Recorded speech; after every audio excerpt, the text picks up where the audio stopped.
you can't quite overcharge your family in order to sustain your well-being at the expense of your children. That's why I think it's key that the quicker those numbers are achieved and are accurate and everybody knows what the capabilities of the business are, I think that your buyer, your son or daughter, your grandchild, your brother or sister can make an intelligent decision about what the purchase price should be, and they can make that investment with an open mind.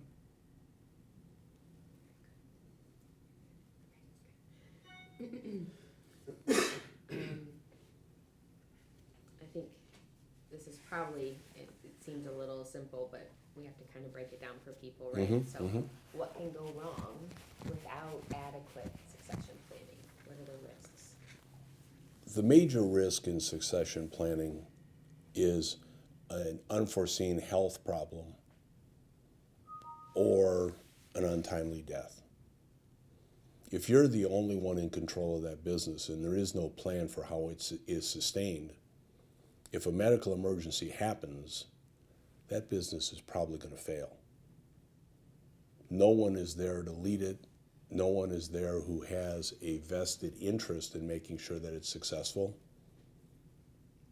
And that's when you see businesses with a close sign on the door, which really needn't happen if at least a discussion is had as to if a medical emergency happens, if an untimely death, if an accident happens, and the owner is no longer available to run that business, what's going to happen? The decision may be, let it close, we have no succession plan, but don't you think you should make that decision before the accident happens rather than be forced to just close the doors without any planning at all?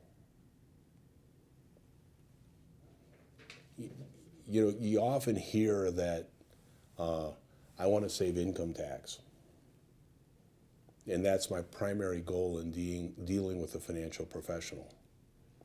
I think the sustainability of your company, the security for your family, the security for your heirs should be why you contact a CPA.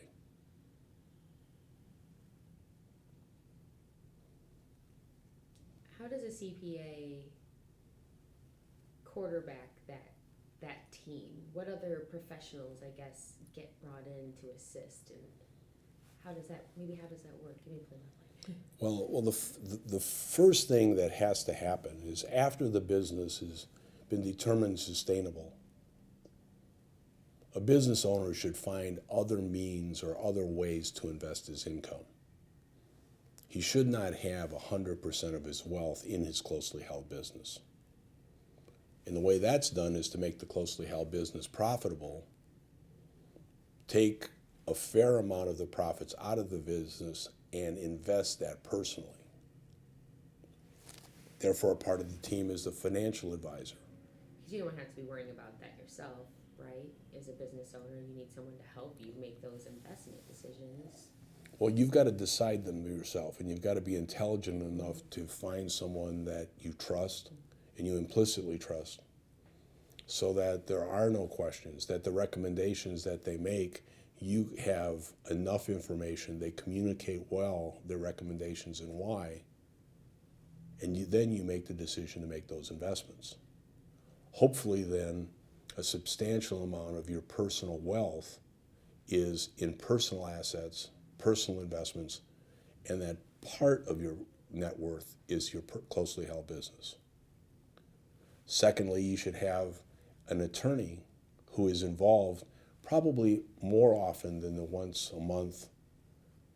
Get someone involved in understanding what your business is doing and try to be preemptive in any problems happening. Discuss things that might happen. Make sure you have an insurance agent that's just not sending you an annual invoice for your insurance coverage. Make sure they understand the needs of your business.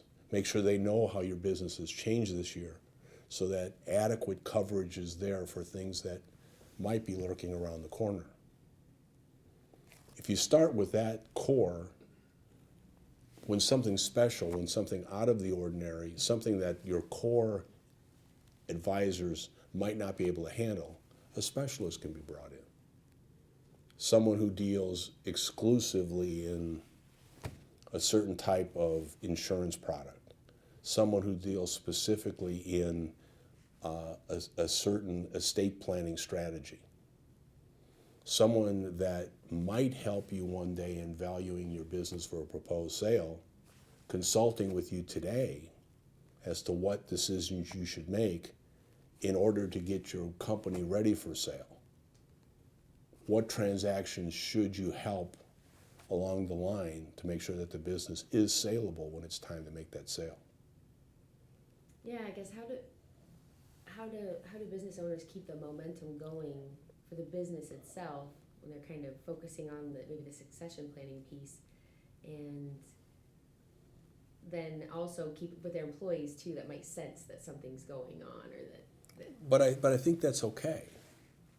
I think the employees in a business are smart enough to recognize that the owner is not going to be there forever. And I think they should appreciate if it plans in place a succession plan so that their jobs are protected and their families are protected when something happens to the owner of a business. I think if you're an employee of a business and you have an aged owner who has done nothing to transition that business to someone or in some way, I think the employee should be concerned that one day that business might close and the livelihood of their own family might be in jeopardy. Thank you. Counterpoint. Well, it's an interesting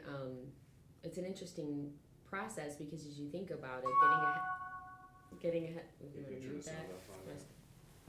How about how do I do Is that? there a mute there on the numbers? Okay. Thank you. You're welcome.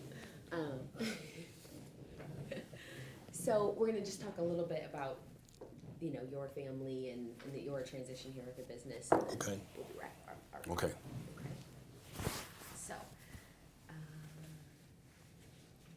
back to my notes. Are you good, Brown? Everything rolling still? Great. Okay. You did turn it on, right? Oh, yeah. That whole deal. Golly. Holy. Golly. We are good. And in this instance, it's kind of one of those, I'm not just, of the president, I'm a member of the club, or what, maybe that's a bad comparison, but, you speak about succession planning from a place of expertise because it's what you're a CPA and you've been helping business owners with their succession plans for decades, but in this instance, this is also something that you've worked on for your own practice, for your own business, so can you talk a little bit about what succession planning has been like for your business? I've been very lucky. That was my succession plan.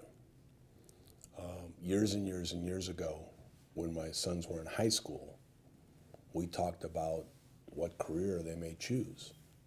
And I gambled,